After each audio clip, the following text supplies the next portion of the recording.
Bonjour.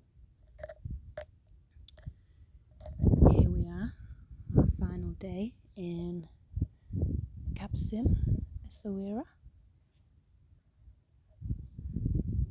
in a lovely, secluded, sunny spot.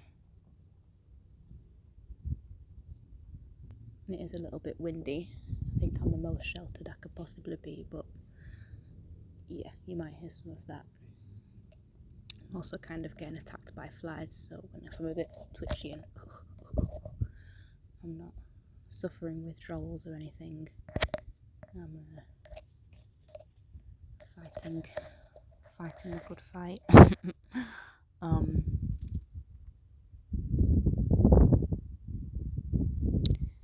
Yeah, so I wanted to do a little video just talking about my experience.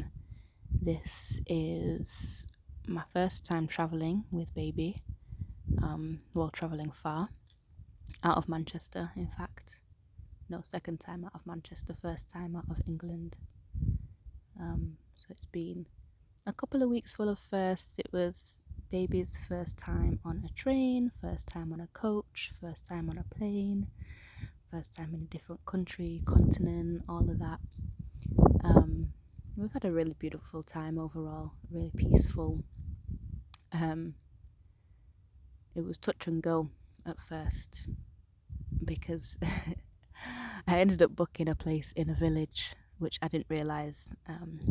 It said, on booking.com that it's, I don't know, 0.something kilometres from the centre. And because I booked it so last minute, January was very up in the air, so I couldn't really plan too far in advance. I think I booked like a week before coming, but was leaving Manchester maybe like 3 days later to go to London to see my friend and her new little baby. So I wanted to get it booked before I left, so I didn't have to think about it while I was there. So I didn't look into where I was staying as much as I usually do. Usually I look at a map, but yeah, it was just an oversight on this part. So yeah, when I first got here, realised how far away from the city I was and how expensive taxis are, and it's a village. And so my first day when I got here, I just walked to the village shop, which is, I don't know, less than 10 minutes away, just wearing a dress. It was longish, around about down to my knees, but it was bodycon, and it was a vest, so I didn't have my shoulders covered. And as soon as I walked out the door, I was like, I should probably put something over my shoulders, but I was reluctant. I was like, nah, it's other people's problems if they're sexualizing my shoulders and my knees and my ankles or whatever. So I was like, no, let me just go to the shop. I was like, it's really hot. So I'm already more covered than I want to be. Anyway, in that 10 minutes, 20 minutes total, less than, there and back. I had so many people stopping or slowing down and staring out the car window at me. I was walking in the pram with Shielu. And at one point on the way back, 2 men drove by on a moped, like a motorbike type thing. Drove first the opposite way to which I was walking, then they turned round and kind of came up behind and was like shouting. I didn't realise they were shouting to me at first. I didn't know what they were saying. And then they started saying, "Hey, sister, sister." So I turned around and they was like, "What do you want?" And just kept saying, "What do you want?" And I was just like, "Nothing." And then turned around and continued. So yeah, that I arrived late at night on the Saturday, and this was the Sunday morning, as soon as we were up and ready. So there was that, and how the place that I'm staying, it's really basic, and the shower was just the worst shower I've ever had. It was just a dribble. And the first night I asked to stay in the room upstairs, because they originally offered the room downstairs right next to the kitchen and common area, so I knew it would be loud, so I asked for the room upstairs, and it was freezing. It was really cold because it's facing the sea, and then outside is just the rooftop kind of area. I mean, there's a wall, but it wasn't blocking the wind out, so it was really cold. So I was like, it's a choice between up here or downstairs and inside, where it's just going to be really loud. So for the first day and a half, I was like, I need to move. I need to get out of here. I didn't feel comfortable. I didn't feel safe. I felt really anxious and quite ashamed of myself for not looking into it more. Like, it's fine if it was just me, and it's probably still the kind of place that I would stay if it was just me, because it was really cheap as well. But I'm traveling with a little one now, so I was ashamed of myself for not looking into it more. And on the reservation there wasn't many pictures, and there was maybe like 9 reviews, which were all really positive. So I thought, maybe it's just a new place, or that only just getting on booking.com. So it was like a leap of faith booking it. I did sleep on it after seeing it the first time. I did sleep on it, and then I just had in my mind, I was like, book this place. So it was a leap of faith. But yeah, then when I got here and realised I was so far away, I was like, yeah, I need to move. I need to go down to the city and be somewhere where I can at least get around with ease. There was issues as well, with taxis. The taxi driver that picked us up from the airport, who was arranged by the people, who run this surf house. It was arranged by them, and I just didn't feel safe with him. And then they called him again for a taxi the following day, and I needed to cancel it, but I couldn't find anyone to cancel it. And then he got here and he was really angry and I didn't have a number for a taxi, and the only English speaking person, it's a man and his mum who run it. It's like the family live right next door, so the rest of the family kind of comes and goes, but sometimes there's just no one around, so I couldn't find anyone to cancel the taxi. And then he arrived and he was really angry, and then yeah, there just wasn't really much support, because the son who speaks English, he's just out and about through the day, and I tried speaking French to his mum, but she still didn't understand me. My French is really bad, and I can't even now that on the last day, I've not been able to get my head into French. I keep accidentally speaking Spanish. And I've tried practicing, I got back on Duolingo just to refresh my memory, but yeah, my accent's not good and people still don't understand me, and I just feel really embarrassed. So I kind of gave up for the most part. I'd just be like, parlez-vous anglais? And then if not, then I just wouldn't speak, which is a shame. I think it was an opportunity to brush up on my French, but I just didn't feel like I had the capacity, and there was so much on my mind that I couldn't really get my head into it. Anyway, what was I saying?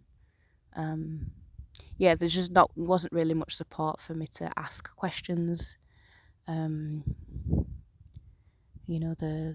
son, he would come back in the evening, but had been in and out, and then a lot of the time when he was in, he was helping prepare the food or speaking to the other guests, a lot of the time in French or about surfing. I didn't really want to interrupt.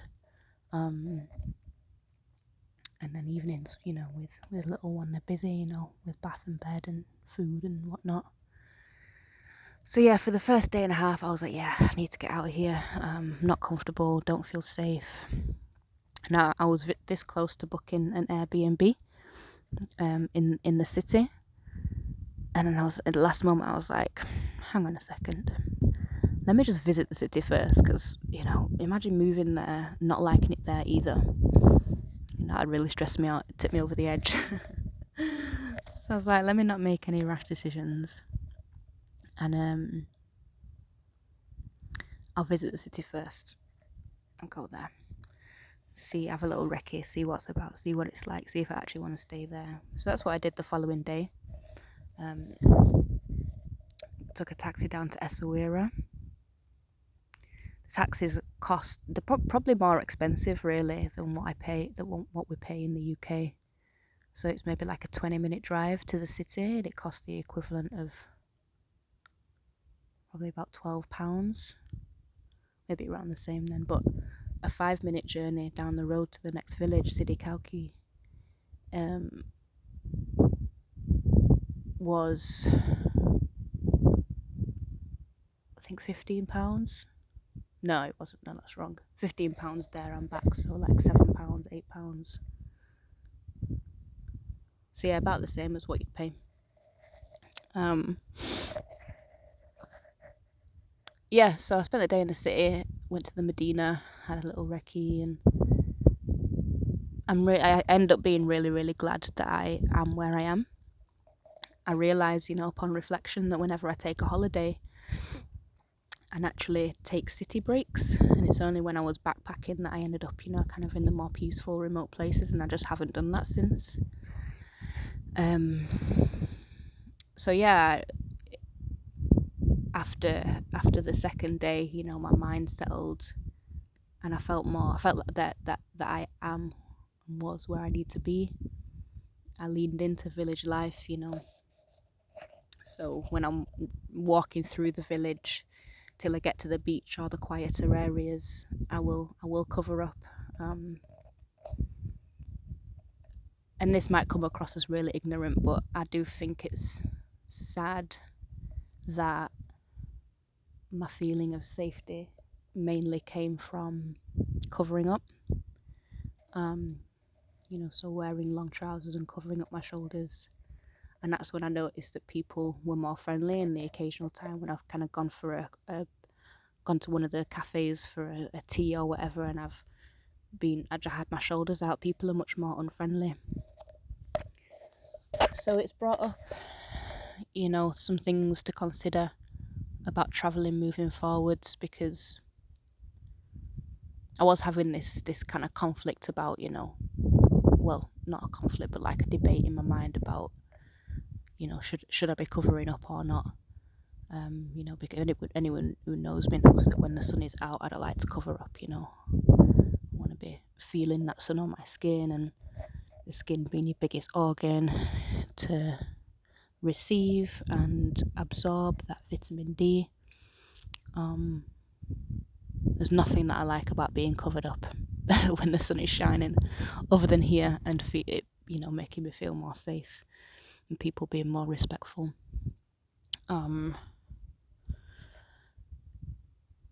But the resolution that I came to was, I've chosen to come here to a Muslim country. Even if I don't agree with their culture, I have to respect it. So that's what I did. And it was a reminder to think about that before I travel somewhere. Really, in all honesty, when I was booking to come away in January, I was like, I just want somewhere where it's hot and sunny. I didn't think about anything else. I didn't think about the language. I didn't think about the culture. I'd been to Morocco before, to Marrakesh, about 8 years ago. It was a surprise trip, so I didn't know that I was going until I got to the airport. So I didn't, well, naturally I didn't think about it then. But from what I remember, I had my shoulders uncovered there. It was colder from what I remember. So I think naturally I was dressing more covered up. But I know that I was wearing vest tops for sure. So that's kind of what I had in my head. But Essaouira is different to Marrakesh, especially here where I am in Kapsim. It is a village, and it's mainly locals here, and the tourists are all surfers, so they're not really kind of hanging out. I feel like I'm the only non-surfing tourist here, to be honest. So yeah, they go down to the beach, and you're fine on the beach. We've been doing kind of 1 or 2 days around here, on the dunes by the surf spots or on the beach. And the beaches are really, really peaceful, which is lovely. so I can, be uncovered there. And I think maybe like the third day we walked just further this way, to a place called La Grotte, around the area, which is like a surf hotspot apparently. Found a really quiet spot where we actually ended up getting naked, and yeah, it was fine. I mean, I still didn't feel fully safe because people could come from behind us at any point. And at one point they did, but luckily it was maybe about 5 minutes after I decided to put on my put my bikini back on. But I was like constantly like just looking over my shoulder, and this might come across as really ignorant, but one thing that was on my mind when we were naked was I just had all these horror stories in my mind about, a lot of them were intrusive thoughts, which I kind of deal with a lot, even not even at home. I was like, what if someone sees me and they're really offended and they attack or worse.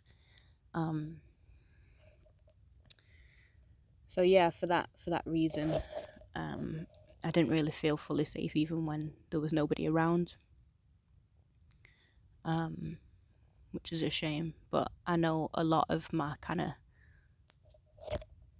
oh my gosh, go away, flipping flies. A lot of my mental suffering has come from my own head, and I'm well aware of that. But yeah, it's just given me more to consider about traveling moving forwards. I noticed that I have a lot of fears that have arose. Like even yesterday, we were down on the beach, and we haven't even been in the sea. It's the sea's not even that cold, to be honest. But I do have a fear of the sea, like open water, because it's so unpredictable. But even kind of going into the water, I just had all these thoughts about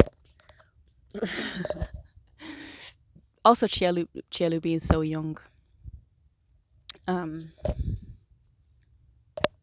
What if she gets stung by something and she has a reaction? There's nobody around to help us. So we didn't go in the sea. We dipped our toes in. But yeah, yesterday we walked a bit further down the beach and there was like a little rock pool, which I really like. I wasn't prepared to kind of get in the sea anyway, so I was just kind of wearing my shorts and a top. It was quite windy, so I'd not put my bikini on. I was planning to mainly walk. I wanted to walk along. Well, I wanted to walk along to the next village along the coast, but didn't want to go. Didn't end up going all the way there because of various reasons. It's not important really. Well, yeah, I guess it is. It's relevant at this point. I had like this fear of, what if we were to cross over this rocky bit where I could see that the tide comes in, and I was like, what if we walk all the way there, and then the tide comes in and we can't get back? Even though I could have got a taxi, I just didn't have enough money left, enough cash left to get a taxi and then get a taxi to the airport today. And the nearest cash point is in the city, which is there and back. It's like £25. So I was like, no, let's turn around, go back. But yeah, I found this little rock pool. And there was nobody around, so we could have easily just taken off our clothes and just had a little dip. It looked really lovely. But I just got so in my head about it, about everything that could happen, like even if I didn't put Cielo in there, because it was quite windy, even though the wind was warm. I was like, what if I'm in there and Cielo's just playing around and a big wave comes? Or if, I don't know, fucking loads of stuff. So hi. Ooh, waspy wasp. Ooh. Sorry, baby. Was that right on your ear? I'll walk you up.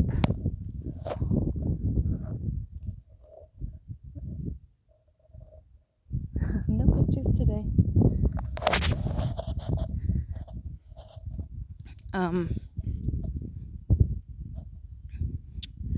Where was I? Ugh. So yeah, just got really in my head about even just having a little dip in a rock pool. I just let fear and anxiety get the better of me, I think, this holiday. But I feel like I conquered a lot of it just coming, you know, because I've known that I've needed to get away for a long time. It's been over 2 years since leaving the country, and I don't even remember when I did my last check-in video. I think maybe it's my second trimester, but whenever it was, I know I was still pregnant, and since then it's just been wild. It's been mad. I'll save that for another video.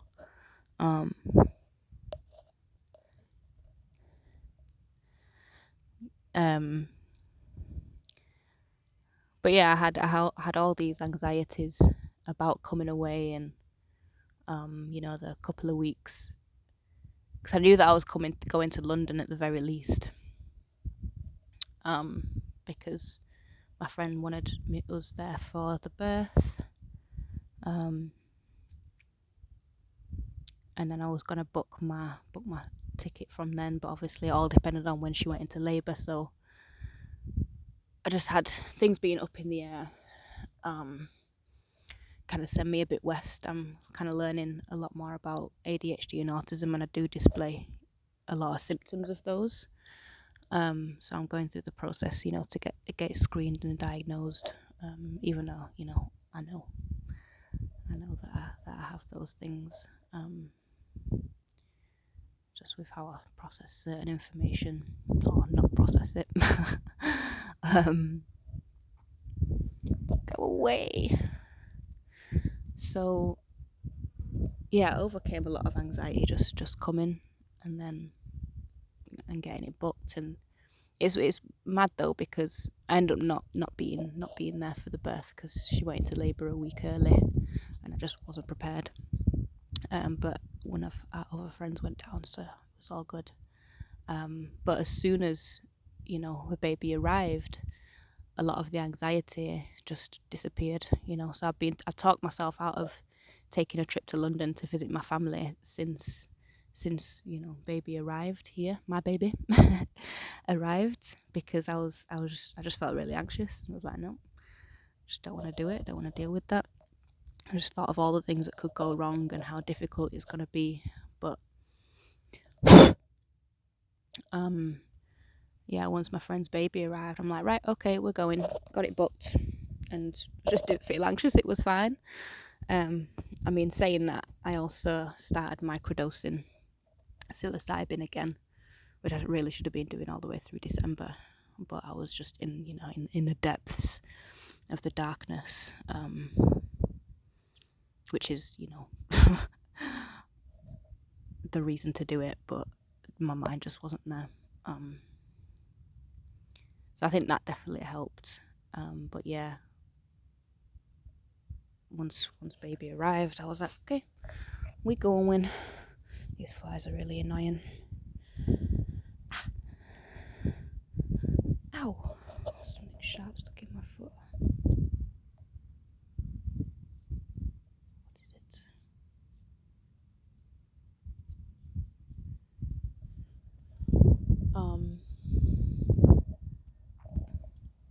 Alright.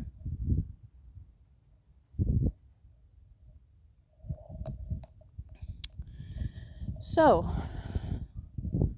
that's been kind of, I guess, a little brief roundup of how I feel about it. I think I have more to say that could maybe help parents travelling solo in the future. You know, anyone who's watching this. But let me regather my thoughts. So one of the guests... Oh, no, there is something that I forgot to circle back to, which was a place where I'm staying. Being really basic. And yeah, when I reflected on kind of, you know, where my mind was going these past these past the first day and a half or so, when I was thinking to move. I was like, damn, I really am a city girl. And I'm blessed to be abundant at home and just have everything that I need, fully functioning shower, everything that I need right there, basically. So it forced me to get out of my comfort zone, which, really is what traveling's all about, isn't it? But I was just stuck in that city mindset. And I think that as well was, one of the main causes of my anguish. And ow, what is that?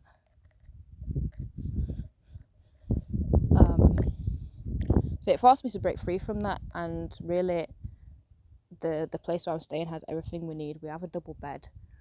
The shower pump was eventually fixed, or I think maybe it's when someone's running the tap in the kitchen that it goes really, really weak. So there's certain times of the day where it's better to have a shower. And the experience is really authentic. We're in an African country, and not everyone here is affluent. Not everything's been set up and made comfortable for tourists. So it was, a real reminder of that, and lean into it. This is how I travel. It would be great to have the funds to, sometimes stay in a bougie, fancy hotel, but that's not real traveling for me. I like to go places and immerse in the culture, and that's definitely what I was able to do here. The mum cooked. I think her name is Habiba, but I don't know if that's just what it's a name for grandma or mum or something. I don't know. I kept forgetting to ask. So I really feel like I've had an authentic experience.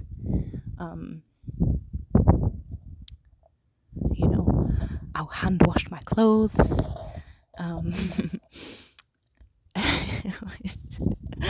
Speaking it out loud, I'm like, bloody hell, I'm such a city girl. And she cooked for us every night, home cooked meals. Breakfast was provided, the bread was made freshly on a morning. It was noisy in the room downstairs, so we were woken up at maybe 8 in the morning when she came in and started preparing the breakfast. Sometimes late at night when people were up in the common area talking. Sometimes through the afternoon when I was trying to put Shielu down for a nap, there was kids from the neighbourhood running by and the family coming in from next door. And one time I came back and it was just a group of women sat there with Habiba in the common area talking. But there's always ways to work around it. Gotta be adaptable, which I definitely am. I just forgot for a moment.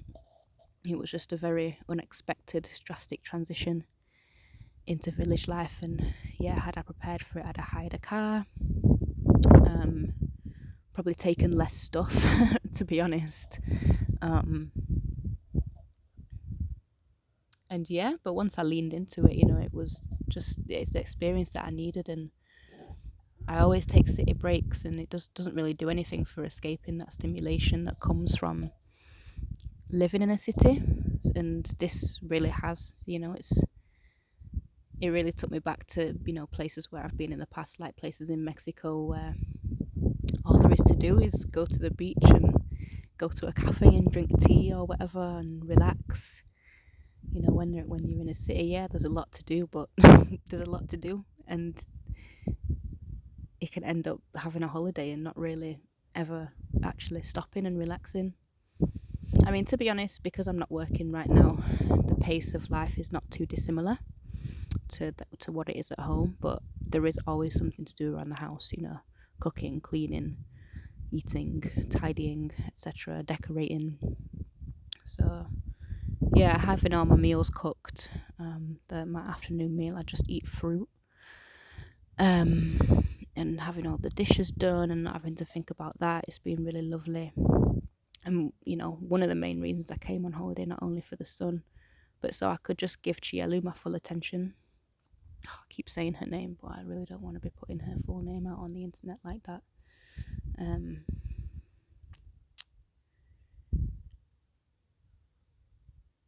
Yeah, I just wanted to be able to have that space to give her, my full attention, because I really don't feel like I ever can at home,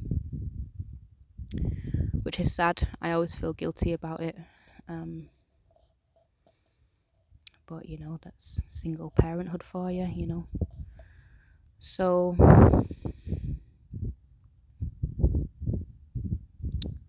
yeah, it's given me that opportunity.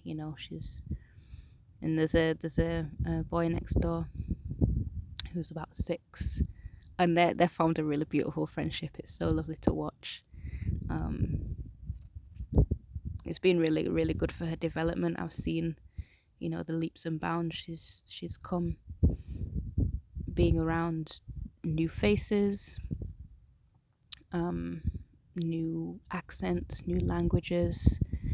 Even with her movement, it's a bit scary how she runs around these days, and she's only been walking just over a month. Yeah, about a month and a half. And she's running, so it's a bit scary, but she's, yeah, having the space to actually watch her and allow her to explore to, maybe not the fullest extent. I still kind of have to say no sometimes when there's something that I'm doing, like packing or eating. I could have definitely been much more free with it, but anxiety, etc. It's been beautiful to watch and just have the space to watch without, because I watch at home, but in the back of my mind I'm like, oh, I've got this, that, and this to do. There's nobody else here to do it, and it just keeps piling up. If I don't do it, which sometimes I just don't, yeah.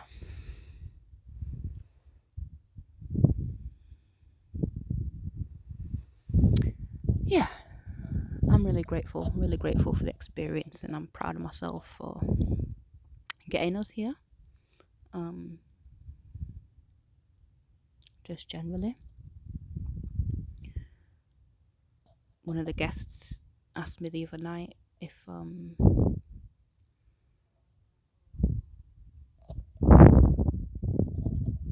was like, isn't it difficult traveling with a child? And it took me a minute to kind of know how to answer. Really, it's like, well, yeah, it's definitely more difficult traveling with a baby than it is traveling on my own. Okay, baby, got something to say? Much more difficult traveling with a baby than it is on my own, but I've done plenty of traveling on my own and plenty of single parenting. There's no reason that the two can't merge with ease. I feel like I'm an expert at both in the humblest of ways.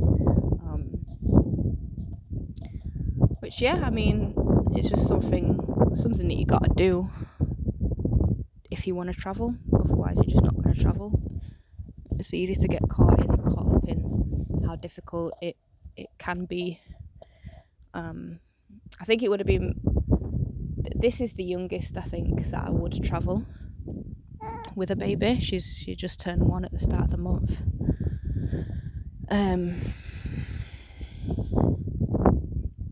But any younger or before she was walking, I think. I mean, I don't know. I could be wrong. In one sense, it's easier before they can walk,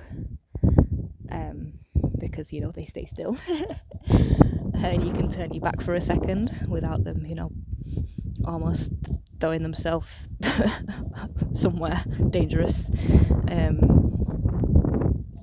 But on the other hand, if she was crawling around or just on the floor, I'd be much more concerned about just her hands being dirty all the time. Babies put their hands love to put their hands in the mouth and rub their eyes, so I'll be much more concerned about illnesses. And obviously when they're younger, their gut and their immune system's not as well developed. So yeah, I'm glad that I came when I did. I think, probably gonna keep it tradition to get away in January. It's also a really cheap time to travel, really cheap, really quiet, and you pick the places that you go wisely. You can still get some sun. I vowed never to spend another full winter in the UK, and I was doing quite well at that before lockdown. Then lockdown happened, then baby happened, and last year, this year, it was just a lot.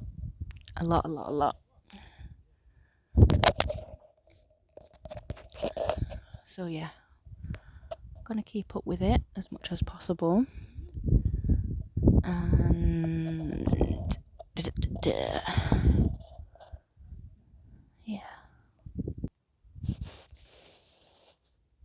I'm gonna try give some advice on traveling solo with a baby.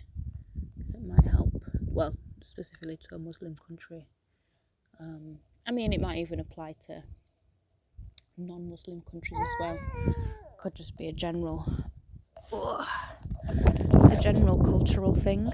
But one thing that I found difficult, and which has been a difficulty in the UK, but much less intensely compared to, I mean, it was intense at home, but even more so here because it's part of the culture to kiss babies. So since birth, since my daughter's birth, I've really found it difficult how people just really don't have boundaries. Well, a lot of people don't really have boundaries when it comes to children and showing affection, like touching and kissing. And every time somebody would do it, it would happen so fast, I would freeze up. And then I just really found it difficult to express that, I'm not okay with that. And then there was a layer of guilt because, she can't set those boundaries herself, so it's my job, I'm her protector. So I've really found that difficult at home, but coming here, strangers would just come up and kiss her and hold her hand, and she'd be visibly, pulling herself away. And I would, like, even here especially, maybe from like day 3 onwards, I would, if she was in the wrap like this, I would be turning around and they will follow. They would like pull her in to give her a kiss, or I got a pram, like a lightweight one, which it doesn't have the option to turn it facing in, so she's facing out. So the first day that I went into the city and was in the markets, I feel like I can't protect her from him, and it was only when she fell asleep and I put this wrap over the hood and tied it around to make a kind of a little tent for her. It was only then that I felt, she was fully safe. And even then, people would try and lift it up, and I'm like, "What are you doing?" But at first, I didn't feel safe to say no, because it's even men who do it, and I understand it's a cultural thing, but I'm just not okay with it. So yeah, I've got this wrap and I've got, a proper Ergo Baby sling. The only time I felt safe and that I could properly protect her was when she was in there and facing towards me, which I stopped doing when she was about 6 months old. I stopped facing her towards me because, she likes to see where she's going. And I could tell that she feels quite claustrophobic when she's facing towards me. But I had to do it because people would, just come up to us when they were walking by without even there being any kind of conversation, just come and kiss her. It was a lot. So I would advise, if you're traveling with a little one and you're you can relate to that, either have a pram where baby can face inwards, I mean, you're still going to have the same issue, but really wearing a sling with baby facing inwards is the best way to protect from that and to minimize the occasions where you have to be like, no. Even still, when she was in the sling facing inwards, people would ask the one person who asked was just a girl in a shop. She was probably in her 20s, early 20s. Everyone else would just come in without asking, and I found that I was being naturally more hostile towards people, because it was every time that I was friendly and was trying to engage in conversation that they would see that as an invitation to kiss her without asking. I got a second-hand, just lightweight umbrella folding pram because I thought that I needed to. I thought that it would be going on the plane with me, or checked in. I thought it needed to be lightweight and small, but I learned that the prams go in the hold. You don't have to pay for it. You don't have to pay for you get 2 free. Well, this is with Ryanair. It might differ across the airline, but you don't need to pay for 2 baby items, and the pram goes in the hold, and you can take it all the way to the plane. So I could have really brought her pram that I have at home. I just didn't want to because it's really bulky, and I also thought it's going to be a lot trying to carry that onto the plane, but you don't carry it onto the plane.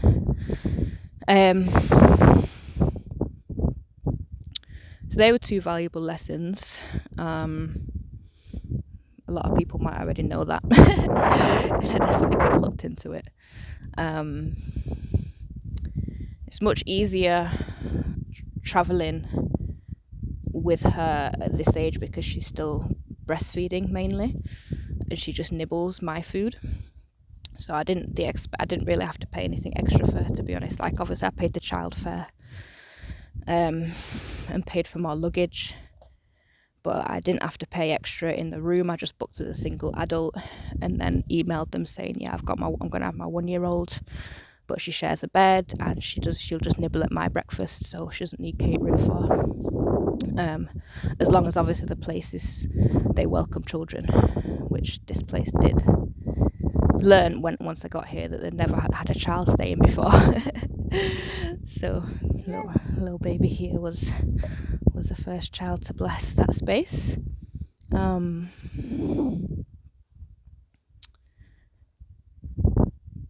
you can save a lot of money when baby's breastfeeding. If baby's bottle fed, then obviously it'll be much more difficult because you've got a lot more stuff you're going to have to take. You've got to think about sterilisation and all of that. Being able to get formula. I haven't seen a single supermarket while I'm here. I know there is one in the city, but I didn't go. Alright, boo-boo. Okay, Mummy's got to round off now. Blah, blah, blah, blah, blah. Okay, well, baby tends to complain when I'm using the phone, so I'm going to wrap this up now. I've already been talking for 45 minutes, so I think that's enough. Maybe there'll be a part 2 when other things spring to mind. There's definitely stuff that I've forgotten to say, stuff that's probably more helpful than my thoughts and feelings, but I hope that if you watch this you can learn something from it, maybe relate to it in one way or another. And if nothing else, then I hope that just seeing that it can be done, travelling solo with an infant is doable and it's not that difficult. I hope it inspires you to get out of your head and book the flight, book the trip, because you earned it.